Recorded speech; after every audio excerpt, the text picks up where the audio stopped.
Pepe Fenol Cascales va a dar la charla como se planteó el mundo funerario como expresión de cohesión social, la necrópolis ibérica del Cabecico del Tesoro, Verdolay, Murcia. Bueno, me ha dicho antes Luis, muy amable, que presentara yo a Pepe. Le digo Pepe porque lo conozco de muy joven, de antes de que empezara la carrera de Historia del Arte, que es lo que él se graduó. Una buena amiga que trabajó conmigo en esta casa hace ya muchos años, me dijo, tengo un alumno excelente y me gustaría que fuera contigo a Coimbra del Barranco Ancho si puedes llevarlo. Le dije que sí y desde entonces pues continúa conmigo, está en el equipo de excavación, es una persona brillante y se licenció, ahora graduado aquí en la Universidad de Murcia y actualmente está con la beca Formación del Personal Investigador del Ministerio en la Universidad Autónoma de Madrid, haciendo la tesis doctoral que dirigimos entre el profesor Fernando Quesada, otro compañero que además hizo la tesina también sobre el armamento de la necrópolis de Cabecico del Tesoro en los años 80, y yo mismo, que también, pues bueno, conozco también de alguna manera la necrópolis de Cabecico y además tuve la suerte de poder excavar en ella durante 5 años. Pues yo no sé qué decir más, que tiene muchas publicaciones científicas, que colaboramos, que tenemos trabajos juntos y que, ya digo, son de estos jóvenes brillantes que afortunadamente de vez en cuando salen para satisfacción, digamos, de la sociedad española. Y nada, aquí te dejo, esto te lo tienes que poner de alguna manera. Bueno. Vale, perfecto. Bueno, pues buenas tardes. Muchas gracias, lo primero de todo, al profesor García Cano por la presentación y también tanto a él como al profesor Espí y a Virginia Paje como comisarios de la exposición por invitarme al ciclo, ¿no? Es curioso que el ciclo lo acabe cerrando Cabecico del Tesoro, ¿no? Que es una necrópolis tan importante y de la cual estamos retomando su estudio en la actualidad. Así que, bueno, lo que he intentado para esta tarde, más que contarles qué estoy haciendo en mi tesis doctoral, que quizás sea un poco más aburrido y más de un foro un poco más científico, me he propuesto hacerles un paseo por toda la necrópolis para que veamos un poco la cantidad y la calidad de los materiales que se recuperaron en ella, ¿no? Y cómo a partir de esos materiales podemos llegar a estudiar los individuos que se enterraron en ella. Para quien no lo conozcan, el yacimiento se ubica, como hemos visto, en la pedanía del Verdolay, entre unos 5 y 6 kilómetros al sur de la ciudad de Murcia, y en ese enclave ibérico conformado por el poblado de Santa Caterina del Monte, tristemente desaparecido por la urbanización que ha experimentado el territorio circundante al poblado. Sí que tenemos algunas actuaciones de emergencia que se llevaron a cabo a finales de siglo y a principios de este, que nos ha permitido conocer la estratigrafía del poblado y más o menos datarlo y ver que está en activo coetáneamente tanto con la necrópolis de Cabecico del Tesoro como el Santuario de la Luz, que es el último yacimiento que conforma ese conjunto de época ibérica, similar en cierta medida a lo que podríamos encontrar en los enclaves de Ciarralejo o de Coimbra del Barranco Ancho, en la que las tres realidades de los yacimientos ibéricos se encuentran representadas, y en la actualidad, si fuésemos a pie de campo, pues no podríamos encontrar prácticamente nada, ¿no? Quizá sí que se pueden observar algunas de las últimas sepulturas que excavó el profesor García Cano, sobre todo las que están excavadas en la propia roca de base, pues sí que podemos ver el lóculo de la sepultura, pero durante los años 60 el terreno se aterraza por completo para la plantación de cítricos y pues ha perdido por completo la topografía original. De hecho, incluso luego veremos cómo se suceden las excavaciones en las distintas campañas, pero incluso cuando utilizamos las fotografías de los distintos vuelos americanos nos damos cuenta que la topografía del terreno varía mucho ya durante la primera mitad del siglo XX y se hacen desaparecer incluso algunas pequeñas colinas que hay o que hubo a pie de campo. Si hablamos aquí de Cabecico del Tesoro y la situamos como una necrópolis importante, es precisamente porque si uno a vista de pájaro ve el Valle del Segura, nos encontramos que Cabecico del Tesoro se encuentra en un enclave en el punto exacto en el que confluye el Valle del Segura con el Valle del Guadalentín. Es decir, lo tenemos colocado en un punto perfecto, perfectamente conectado desde la desembocadura del Segura, puede penetrar hacia el interior, hacia el Guadalentín, las vías que suben hacia Complutum, o si nos fuésemos un poco más hacia acá, incluso por el Vinalopó. También el puerto de la Cadena puede servir como punto de conexión con todo el campo de Cartagena, ¿no? Por tanto, nos encontramos en un yacimiento, en un enclave que domina prácticamente todo el Valle del Segura, que lo interconecta con ese poblamiento ibérico que hubo entre finales del siglo V y mediados del siglo I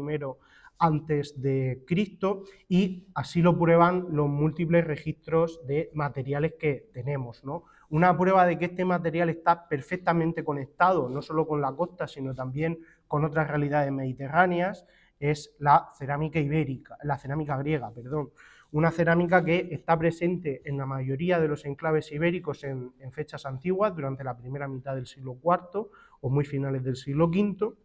y aquí ven cómo tanto la costa, que es quizá donde la cerámica griega esté mejor representada en nuestro territorio, pues tenemos yacimientos como la Loma del Escorial, en el que aparecen esas 8 cráteras áticas en un lugar de hábitat, o la necrópolis de Cabezo Lucero, que es donde más cráteras áticas van a ser utilizadas como enterramiento, ¿no? Ahí ven, por ejemplo, uno. Ellos es que en la necrópolis de Cabezo Lucero no se excavó por tumbas, sino que se excavó por puntos. Pues ahí ven el punto 137,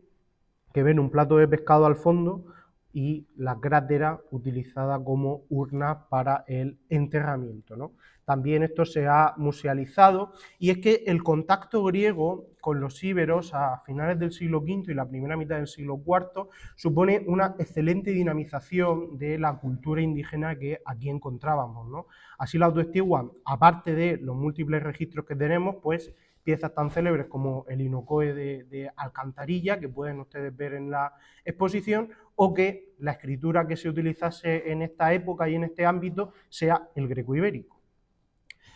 Si aún nos quedasen dudas de estos contactos, pues también tenemos la escultura, piezas como andaluzas como Porcuna, que sin duda pues nos demuestran que la escultura que se está realizando en este momento en el sur de la península ibérica tiene una profunda raigambre helénica. Y es importante el estudio de la cerámica griega, sobre todo en Cabecico del Tesoro, porque tenemos piezas tan importantes como esa crátera de la apoteosis de Hércules, que también está en la exposición, que pueden ustedes pasarse a ver, y sobre todo porque es uno de los primeros estudios que se hace de manera monográfica, junto al de las fíbulas que realizó Ángel Iniesta, que lo veremos ahora después, sobre los materiales de Cabecico del Tesoro. Una cosa que vamos a ver es que Cabecico del Tesoro es un yacimiento que se ha estudiado tradicionalmente por materiales. Es decir, vamos a tener estudios que estudien todas las fíbulas, otros que estudien toda la cerámica griega, otros que estudien todas las armas, los vasos que imitan formas griegas, etc. Pero lo que nos falta, y es lo que yo estoy realizando como mi trabajo de tesis doctoral, es un estudio en conjunto que nos permita pues valorar las unidades de riqueza de cada enterramiento, la cronología del mismo, etc., ¿no? Por supuesto, estos son materiales datantes, pero es también curioso ver la dicotomía que existe entre estas piezas que a priori están concebidas como piezas para el uso doméstico, como nosotros las vamos a acabar viendo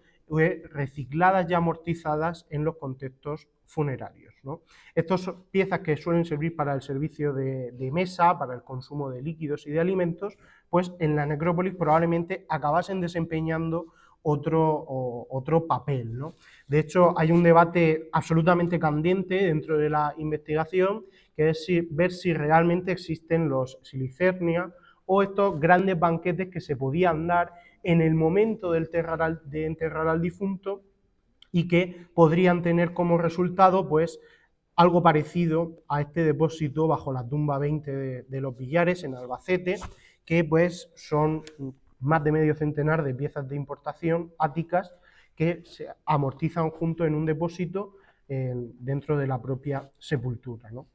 aunque el uso que vamos a encontrar más repetido para las piezas grandes y sobre todo para las cráteras va a ser el uso como urna, va a ser el último lugar de descanso de los difuntos, ¿no? También son piezas mucho más grandes que se prestan mejor a esta función. La realidad de la cerámica griega, no solo en Cabecico del Tesoro, sino en el sudeste peninsular, está ampliamente relacionada con lo que conocemos como grupo de telos, ¿no? Tenemos ahí la crátera del pintor de Tirso Negro de Cigarralejo, un esquifos del grupo del Fat Boy, o la Skilix de la Viena 116, ¿no? Del grupo de Viena 116, y es que esto es más o menos lo que por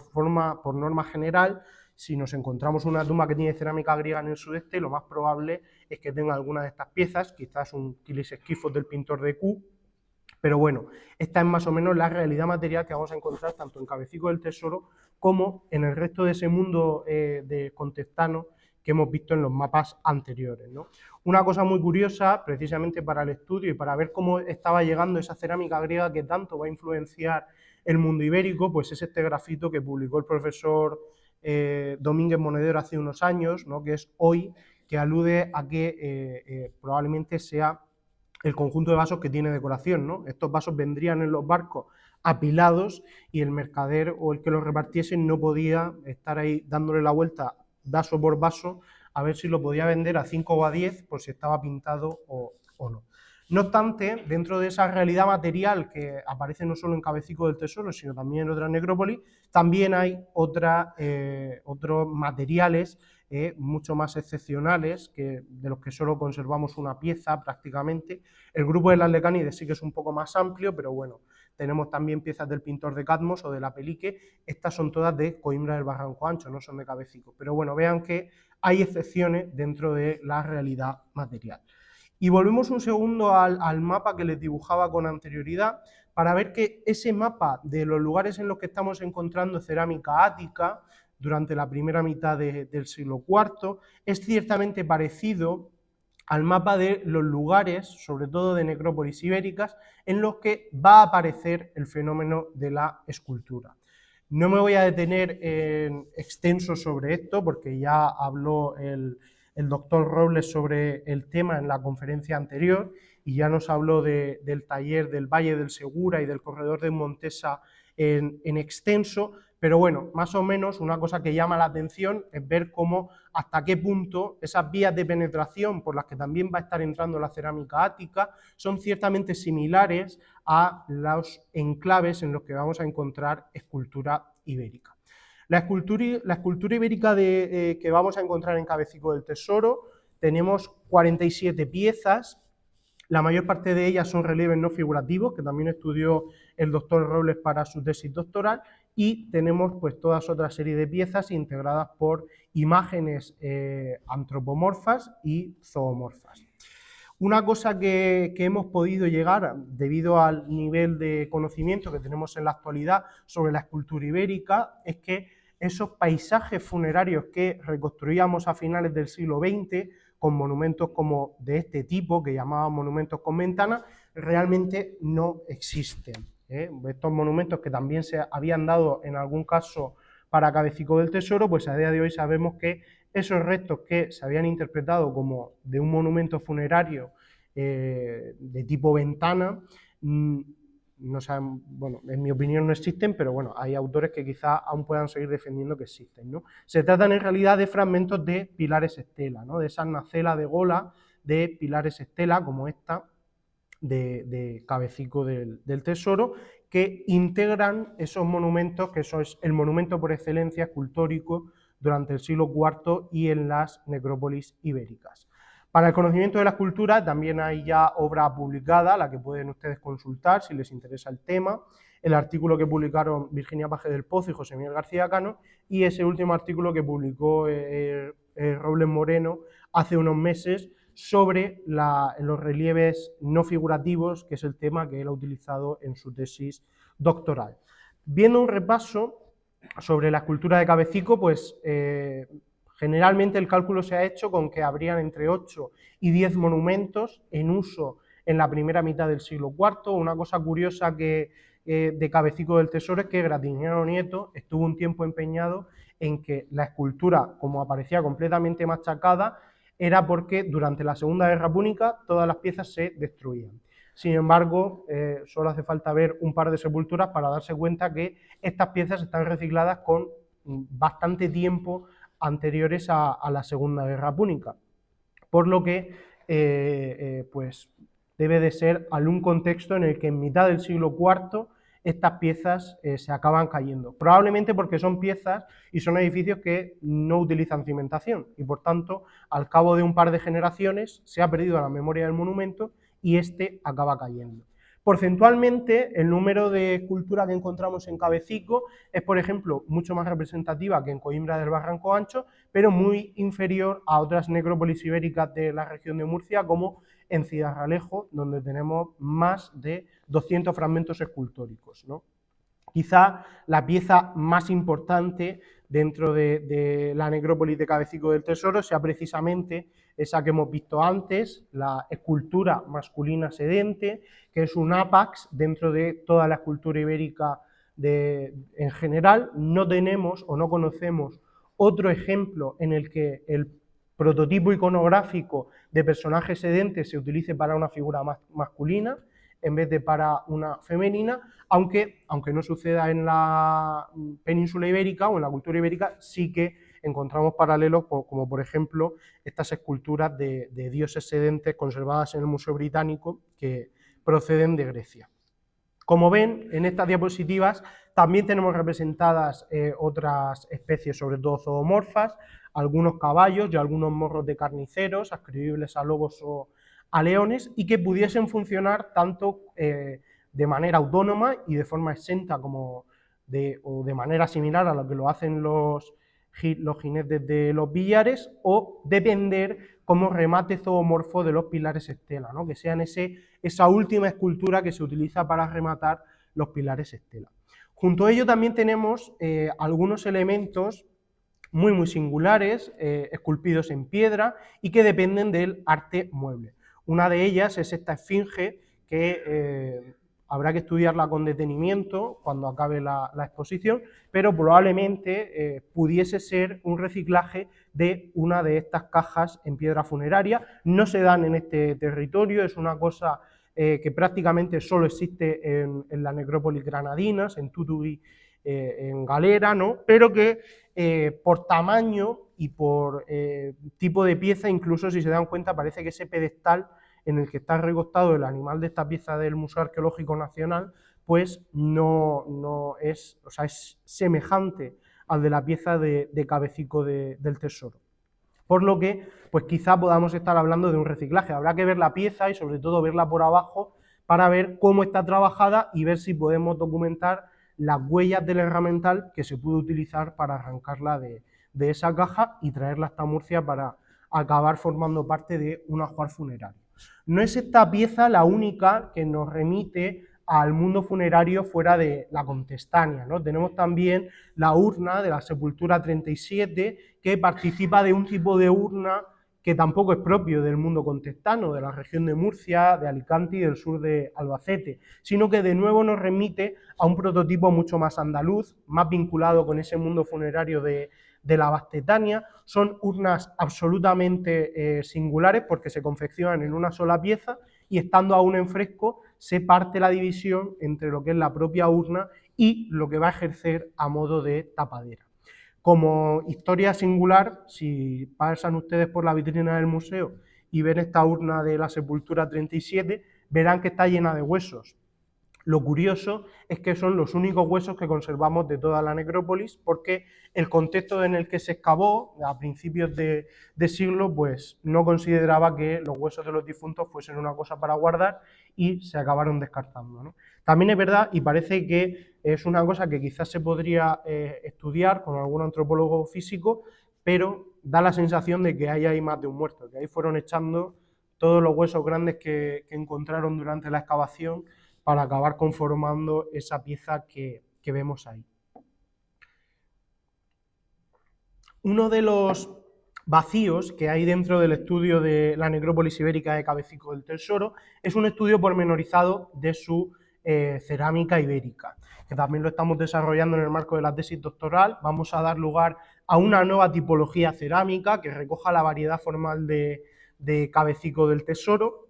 Y una cosa que ya hemos formulado en alguna publicación previa es que con toda seguridad hubo de estar operando un taller de cerámica asociado a ese enclave ibérico del que depende la necrópolis, ¿no? Lo formulamos hace unos años y ahora que estamos estudiando con detenimiento la cerámica ibérica, pues claramente uno se da cuenta de que eso hubo de suceder así y que hay una serie de piezas que son autóctonas de aquí. Luego también es posible documentar piezas en cerámica ibérica que vienen de otros sitios como Ampurias o de Valencia, pero hay una producción autóctona que se está dedicando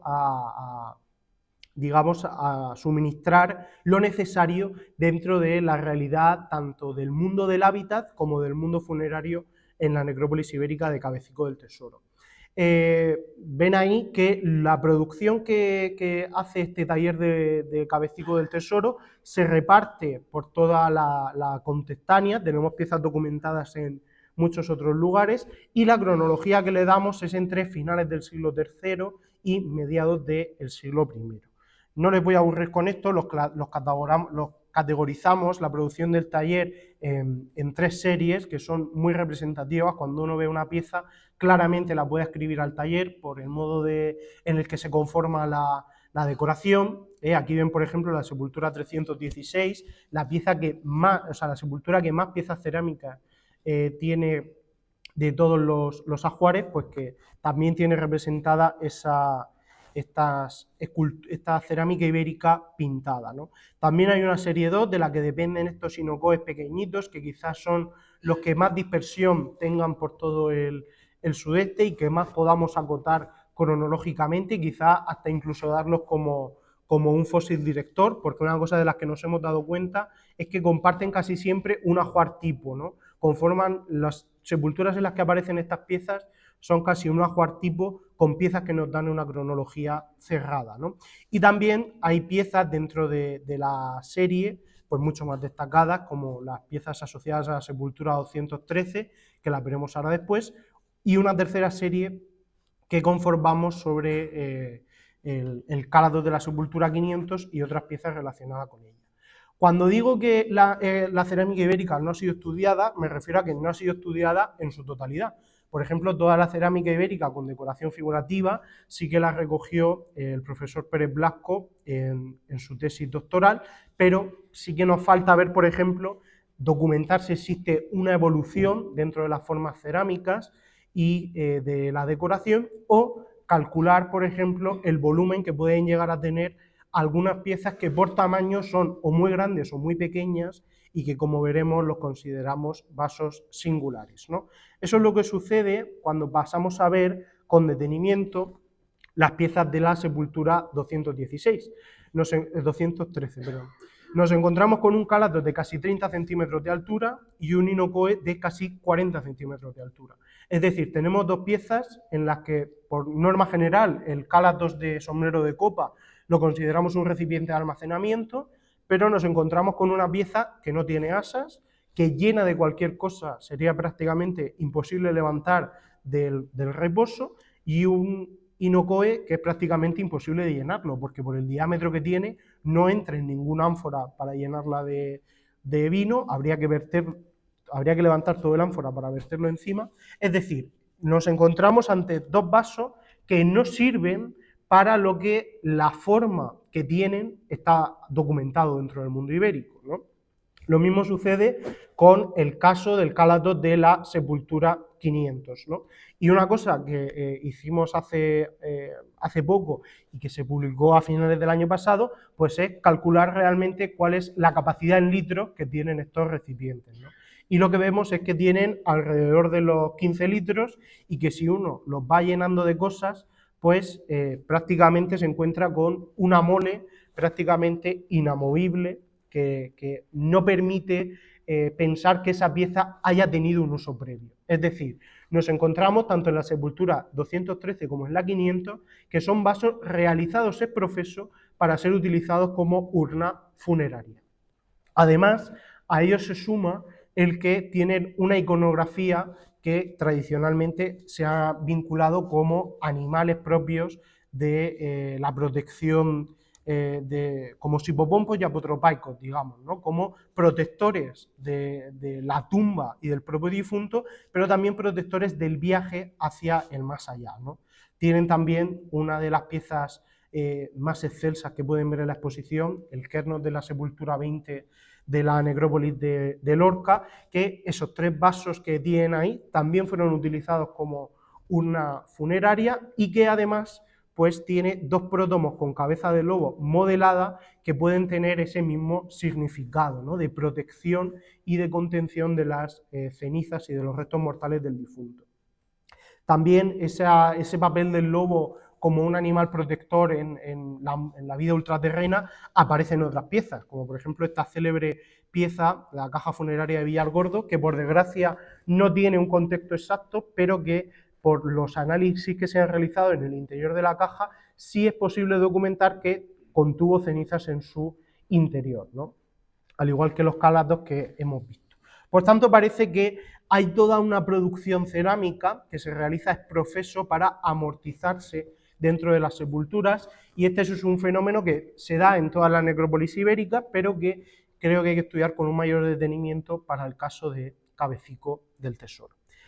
Otra cosa que nos falta por estudiar también con detenimiento es el ritual funerario que se da en la necrópolis, ¿no? En las necrópolis que tenemos mucho mejor estudiadas, como Coimbra del Barranco Ancho, Ciudad-Realejo, pues sabemos que hay sepulturas individuales, sepulturas dobles, un tanto por ciento de hombres, un tanto por ciento de mujeres, aunque nosotros para Cabecico del Tesoro no vamos a poder realizar lo mismo porque no nos quedan restos óseos, pues sí que vamos a poder hacer atribuciones de género a partir de los ajuares recuperados de las sepulturas y sobre todo pues acabar investigando cómo evoluciona ese ritual funerario ibérico desde finales del siglo V hasta mediados del siglo I a.C., puesto que Cabecico del Tesoro junto con Ciudad-Realejo es de esas pocas necrópolis que perviven durante toda la cronología del mundo ibérico y que por tanto nos van a permitir ver si ese ritual tiene algunas tendencias dependiendo de la época en la que nos encontremos. Bueno, pues imagino que todos lo conocerán, los íberos se creman o se incineran en una pira, se entierran en un hoyo excavado en la tierra o en la roca de base y eso se cierra con distintos tipos de cierre que veremos ahora después, y durante la primera mitad del siglo IV, pues algunos de ellos, probablemente los aristócratas más ricos que se lo pudiesen permitir, levantan monumentos a modo de señalizador sobre esas sepulturas. Una cosa también curiosa y de la que pues, hace unos años se podían llegar a tener dudas, pero a día de hoy está perfectamente constatado, es que no todo el mundo, no toda la sociedad va a acabar estando representada en estas necrópolis, ¿no? Es decir, esto pues viéndolo con los datos es muy fácil. Tenemos una necrópolis que está en uso entre 350 y 400 años y tenemos 609 sepulturas, o sea, tenemos poco más de un muerto y medio por año. Con lo cual, pues claramente no toda la sociedad va a acabar llegando hasta aquí. No sabemos cuáles son los condicionantes por los que esas personas no acaban llegando hasta las necrópolis, pero sí que hay uno claro que es el factor religioso, ¿no? Hay algunos individuos que sí sabemos que no llegan, como por ejemplo los niños. Los niños que no hubiesen pasado un ritual parecido al de nuestro bautizo, de introducción a la comunidad y introducción a las creencias religiosas, pues los encontramos inhumados bajo las casas en los lugares de hábitat, ¿no? No llegan a estar representados dentro de esta necrópolis de incineración. Y otra cosa que es necesario estudiar para el caso de Cabecico del Tesoro y que estamos estudiando es las estructuras de esas sepulturas. Por desgracia no conservamos una planimetría de todas las excavaciones, solo de la primera campaña, que la veremos ahora después, y pues nos es imposible estudiar la distribución, pero sí a través de las descripciones de los diarios pues podemos reconstruir los tipos de encachado o los tipos de cierre que tienen cada una de las sepulturas y acercar el nivel de conocimiento que tenemos sobre ellas al de otras necrópolis murcianas, ¿no? Los profesores García Cano y Paje del Pozo ya propusieron una tipología completa para Cabecico del Tesoro, cuando publicaron las terracotas y los vasos plásticos, pero se puede definir y depurar un poco más en base a la información disponible que tenemos en todos estos diarios, ¿no? Aquí les traía a modo de ejemplo, que seguro todos ustedes conocen los encachados tumulares de las sepulturas 200 y 277 de Ciudad-Realejo, o la 22 y la 70 de Coimbra del Barranco Ancho, que tradicionalmente habíamos pensado que no existían en Cabecico del Tesoro. Todo el mundo, el propio Gratiniano, decía que no habían empedrados tumulares en Cabecico del Tesoro, y lo que nos hemos encontrado es que efectivamente, como no podía ser de otra manera, en Cabecico del Tesoro sí que hubo empedrados tumulares al modo de estas tumbas principescas. Lo que pasa es que pues no se supieron documentar y pasaron inadvertidas para los excavadores, ¿no? Pero bueno, con la revisión documental vamos a poder traer un poco más de información. También se estudiaron las armas en su momento, las estudió, como ha dicho antes el profesor García Cano, las estudió Fernando Quesada, y pues es un ámbito dentro de la necrópolis que ya está estudiado, ¿no? El 21,3% de las sepulturas tiene armas, hay una presencia tanto de armas ofensivas como defensivas, y generalmente el que tiene armas tiene más de una, ¿no? Algo también común dentro del mundo ibérico, y pues cuando se encuentran aparece la falcata sola o la falcata con la lanza, son los prototipos más extendidos. Una cosa que en Ciudad-Realejo, o sea, en Cabecico del Tesoro es más difícil de probar, pero que sin duda también hubo de suceder, es que las armas no son exclusivamente de tumbas masculinas, aunque porcentualmente aparecen entre un 97 y un 98% de veces en sepulturas masculinas, pero queda un 2% en las que parecen ser tumbas femeninas. Esto no quiere decir que sean tumbas de amazonas ni tumbas de mujeres guerreras, porque si le quisiésemos dar esa interpretación a todo el mundo ibérico, llegamos a la tumba 155 de Baza y tenemos un problema, porque hay 4 panoplias completas de armas ofrecidas. Entonces, salvo que el muerto o la muerta fuese Siva y tuviese 20 brazos, pues no es asumible, ¿no?, que ahí se esté representando el ajuar de una sola persona y que fuese utilizada por la persona que la porta, ¿no? Esto es un tema que el profesor Quesada investigó hace unos años y que publicó bastante bien, pero bueno, prácticamente eso. No vamos a saber en el caso de Cabecico si las tumbas son masculinas o femeninas, pero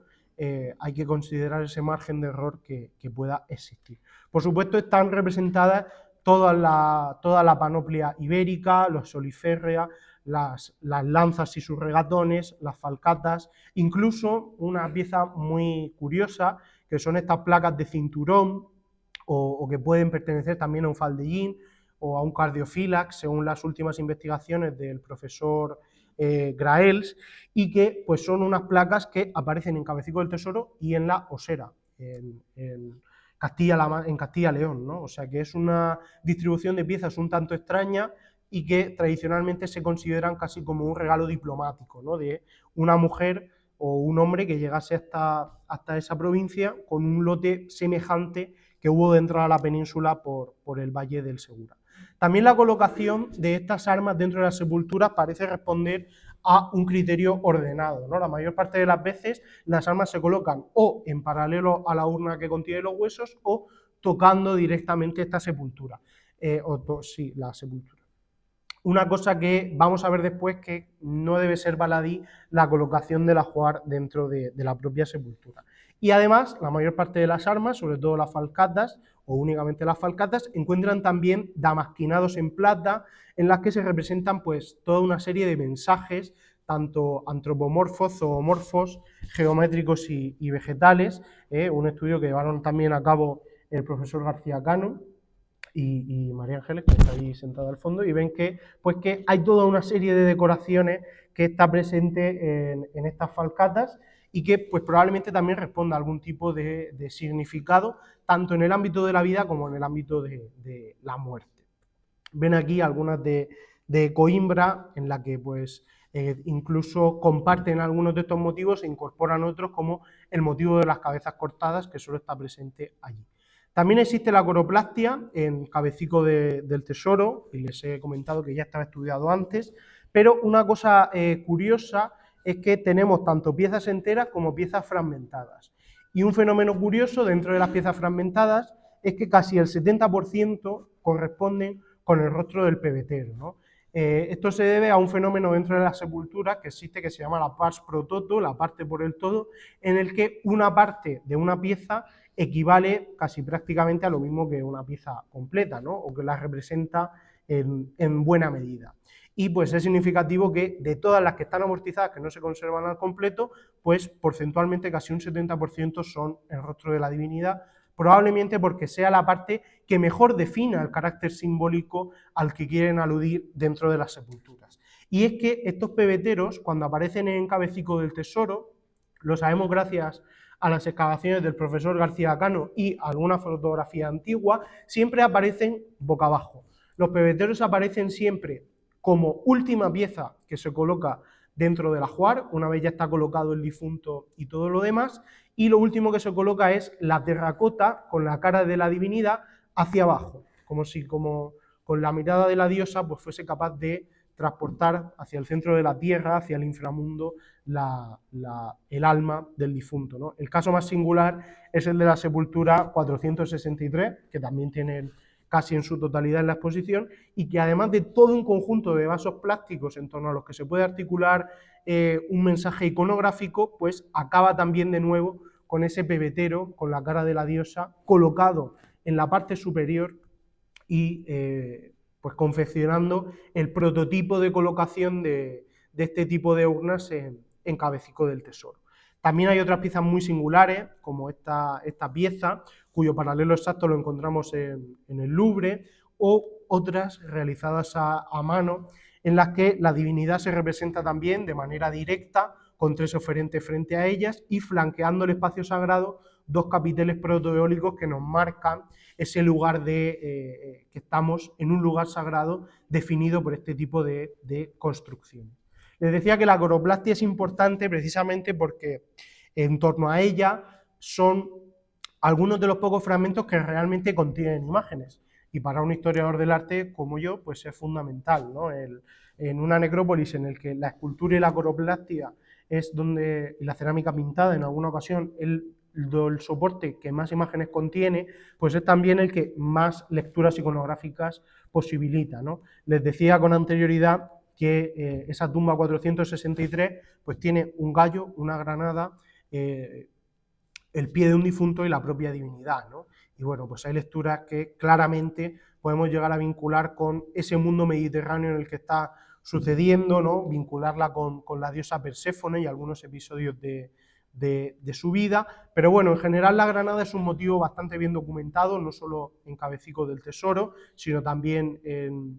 en otras necrópolis ibéricas. Sí es cierto que tenemos dos vasos con forma de granada, pero es en general, como ven, la tónica dentro de ese mundo funerario de la Contestania, ¿no? Tanto en la urna de la sepultura 400 de Cigarralejo, como algunos fragmentos de ánforas de gran tamaño en los que también se representan esas granadas y que encontramos en la necrópolis de Coimbra del Barranco Ancho, que sabemos, gracias a que hemos encontrado algunos de los modelos completos dentro del lugar de hábitat que corresponden a este tipo de ánfora. Por supuesto, el muerto, una vez que se incinera con el ajuar, tanto cerámico como metálico, y muchos de los adornos personales con los que ese muerto se ha engalanado para ir a la eternidad. Por lo que encontramos, pues, un nutrido conjunto de fíbulas, tanto latén como anulares hispánicas, muchas placas de cinturón, tradicionalmente también asociadas a sepulturas masculinas, pendientes en oro y plata, y algunos incluso como este amorcillado, que pues por paralelos vemos que se trata de una pieza que probablemente llegase hasta la necrópolis en el contexto del siglo III a.C., en un marcado ambiente helenístico, que es cuando se producen estas piezas. Sí es singular que porcentualmente en Cabecico del Tesoro conservamos mucho menos piezas en oro que en otras necrópolis, probablemente porque el método de excavación pues no fue el mejor y muchas de estas piezas que eran pequeñas se les pasasen y no se acabasen recogiendo y no las tenemos conservadas, ¿no? Aquí lo ven que porcentualmente en Coimbra tienen oro un 7% de las sepulturas, en Cigarralejo un 4,3% y en Cabecico del Tesoro un 1,4%, ¿no? Es una tasa muy pequeña en comparación con el resto de necrópolis, por lo que suponemos que debe de haber existido una pérdida importante. Y también conservamos un nutrido conjunto de estos amuletos egiptizantes, aglutinados sobre todo en la sepultura 586, en Cabecico del Tesoro, y que tradicionalmente hemos vinculado como una tumba femenina por el número de fusayolas que contiene, ¿no? Además de esos 9 agujas en hueso y 2 anillos de plata. Cuando lo comparamos también con otras necrópolis, nos damos cuenta de que, por norma general, estos amuletos egiptizantes aparecen también en tumbas femeninas en una cronología en la primera mitad del siglo IV. Y pues, si quieren ustedes consultarlo, el CEPOAT hizo hace unos años una base de datos en la que están integrados todos los amuletos egiptizantes de la península ibérica, incluso estos, y pues pueden servir a modo de gran base de datos para su consulta, ¿no? Por tanto, pues esas piezas de Cabecico del Tesoro las podemos contextualizar también en el ámbito del resto de sepulturas. Y algunos pensarán que un solo adorno personal pues puede afectar muy poco a la lectura que hagamos de una sepultura, pero sin ir más lejos, cuando vamos hasta sepulturas tan importantes como las 70 de Coimbra del Barranco Ancho, pues nos encontramos esta fíbula de tamaño absolutamente desproporcionado, muy grande, y que ha permitido plantear la hipótesis de que el personaje que se enterró allí fuese enterrado en invierno, ¿no? Y que pues fuese necesario utilizar un sudario muy grueso para poder enterrarlo debidamente. De nuevo, esto parece una historia que pues, quizá alguien se tome como baladí, pero sí que sabemos, por ejemplo, que en el mundo griego hay algunas fuentes que nos cuentan que los muertos se aparecían porque no los habían enterrado con la suficiente ropa, y que entonces decían que ellos tenían frío, que les quemasen mediante una ofrenda más ropa, porque allí en la vida ultraterrena tenían frío, ¿no? Porque los habían enterrado en invierno y los habían enterrado con poca ropa, ¿no? Entonces, bueno, pues un solo elemento nos puede posibilitar una lectura un poco más amplia de cada uno de los enterramientos. Se lo he traído también aquí porque también lo pueden ver abajo en la exposición, y pues ver que se trata de un ajuar absolutamente excelso, el de la sepultura 70 de Coimbra del Barranco Ancho, sobre la que estaba levantada, como hemos visto antes, el pilar estela. Y vamos a acabar con un recorrido muy corto a nivel historiográfico para comprender por qué aún seguimos teniendo lagunas en el estudio de Cabecico del Tesoro. Digamos que las grandes necrópolis ibéricas, o el estudio de las necrópolis ibéricas, está directamente aparejado con el estudio de la cultura ibérica, la cual, como ven ustedes aquí, no se define hasta muy finales del siglo XIX y los primeros compases del siglo XX, gracias al hallazgo de algunas piezas tan importantes como la Dama de Elche, o las Esfinges de Agost, o el Grifo de Redobán, o todos los hallazgos en Cerro de los Santos, que permiten caracterizar una cultura y darse cuenta, los estudiosos, sobre todo franceses del momento, que estamos ante una cultura distinta, que no son griegos, ni son fenicios, ni son púnicos, ni son etruscos, sino que las manos que encontramos, que han facturado estas piezas, que las han conformado, son manos indígenas que son distintas a todas las demás, ¿no? Y es en ese momento, a partir del cual surge realmente y de forma plena el iberismo, sobre todo a partir de fragmentos que deben de pertenecer también a necrópolis ibéricas. Y ya una vez comenzado el siglo XX, que ya comienzan a excavarse algunas de las grandes necrópolis, pues los distintos factores hacen que Cayetano de Mergelina y Fernández de Avilés comiencen en el año 35 a excavar Cabecico del Tesoro. Mergelina ya había excavado en el Santuario Ibérico de la Luz, al que tenemos aquí dedicada la pieza del mes, por el centenario de las excavaciones. Es precisamente en 1924 cuando Mergelina comienza a excavar en el Santuario Ibérico de la Luz, por tanto conocía bien el terreno, y cuando comienzan a excavar ya tenía bien delimitada también la existencia de la necrópolis y la ubicación topográfica de la misma. La campaña del 35 pues tiene dos fases. La segunda es en la que excavan en la necrópolis, y es la única de la que conservamos una planimetría. Es decir, en uno de los diarios que se conservan en la Universidad Autónoma de Madrid tenemos una serie de puntos entre los que se nos muestran las medidas, y a partir de esos puntos entre los que se muestran las medidas pues se volcó toda esa información a un programa informático y dio como resultado pues esta planimetría parcial de la necrópolis, en la que observamos que en torno a las tumbas más ricas y las más antiguas parece existir una cierta acumulación de sepulturas posteriores que se quieren enterrar en torno a ellas, y también un gran pasillo central que no sabemos si sirvió para articular el espacio de la necrópolis o si por el contrario puede ser un testigo de excavación que dejasen y que pues no hemos conseguido documentar mejor, y que esta parte pues se quedase sin excavar y la excavasen después o directamente no la excavasen, ¿no? Además, esto pues también posibilita ver pues las distintas cronologías dentro de cada una de las sepulturas, y vemos una cosa curiosa, una cosa que también sucede en Ciudad-Realejo o en Coimbra del Barranco Ancho, y es que la totalidad de la necrópolis está en uso desde el primer momento. Es decir, todo el territorio que se va a utilizar como necrópolis es sagrado, tiene unos límites que probablemente estarían marcados y que, pues, a partir de ese momento las sepulturas van a sucederse en altura unas encima de otras y no en extensión, ¿no? Y vemos, pues bueno, esto es la distinta evolución en la que vemos que no hay un criterio claro, ven que a lo largo de toda la necrópolis se entierran en toda la cronología, al menos en los datos recuperados de esta primera campaña. La campaña del 36 fue un poco más adusta porque fue interrumpida por el estallido de la guerra civil y tuvieron la suerte de que ellos se estaban alojando en el convento de Santa Catalina del Monte y unas horas antes vaciaron todo el convento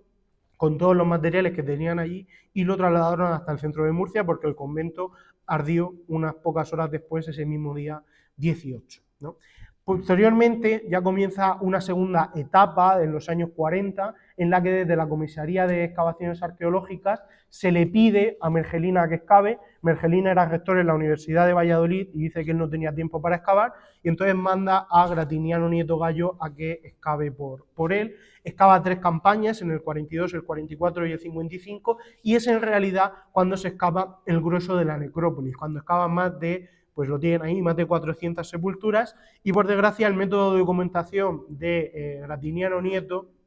es mucho peor que el de Cayetano de Mergelina y Fernández de Avilés. Por tanto, tenemos un mayor número de sepulturas, pero peor documentadas, lo cual pues, nos plantea toda una serie de problemas a la hora de estudiar. También colabora en las excavaciones el que era director en aquel momento del Museo de Murcia, Manuel Jorge Aragoneses, y tenemos una última campaña, 5 últimas campañas realizadas ya a finales de los 90, a finales de los 80 y principios de los 90, por José Miguel García Cano, que sí que nos permiten documentar 13 nuevas sepulturas con un método arqueológico perfecto y contemporáneo, y sobre todo recuperar toda una serie de datos que vamos a poder transponer al resto de sepulturas para pues, poder establecer una serie de comparativas y ver pues una serie de datos que sin estas sepulturas excavadas en época moderna no podríamos ver, ¿no? Ahí tienen la planimetría, y pues para acabar quiero darles solo un único dato que pueden pensar ustedes que han pasado casi 100 años desde que excavamos Cabecico del Tesoro y que si nadie lo ha estudiado, pues por algo sería. Cuando uno se va a ver el total de sepulturas excavadas en el sudeste peninsular, se da cuenta de que están en torno a las 3.000, pero que en torno, bueno, más de un tercio, casi el 40% de ellas no han sido publicadas todavía. Y pues la publicación de Cabecico del Tesoro supone casi la mitad de esas sepulturas que a día de hoy permanecen inéditas dentro de la necrópolis ibérica del sudeste, y por tanto su publicación nos va a permitir dar un salto a nivel cualitativo y cuantitativo del estudio de las necrópolis, pues como hemos visto a la hora de establecer paralelos y ver cómo se relacionan estas necrópolis del sudeste entre ellas. Además, el profesor Quesada decía hace unos años que Cabecico del Tesoro corría el mismo riesgo que el resto de necrópolis excavadas de antiguo, que o se estudian pronto o pasarán a engrosar el conjunto de dinosaurios museográficos de enorme interés, pero perdidos por completo para la arqueología, ¿no? En el caso de Cabecico tenemos la suerte de que la mayor parte de la documentación de las excavaciones se encuentra reunida y custodiada en un mismo sitio y por tanto se puede estudiar, pero hay algunas de las que, pues una vez que se mueran los arqueólogos que las excavaron, si no se han muerto ya, pues esa documentación se perderá y pues se nos quedará una parte importante de los contextos de estas necrópolis perdidos para siempre. Así que bueno, espero haberles hecho un repaso por todos los materiales de la necrópolis, que hayan comprendido realmente el valor que tiene una necrópolis como Cabecico del Tesoro y el valor que tiene, casi 100 años después, reemprender el estudio de la misma. Muchas gracias por su atención.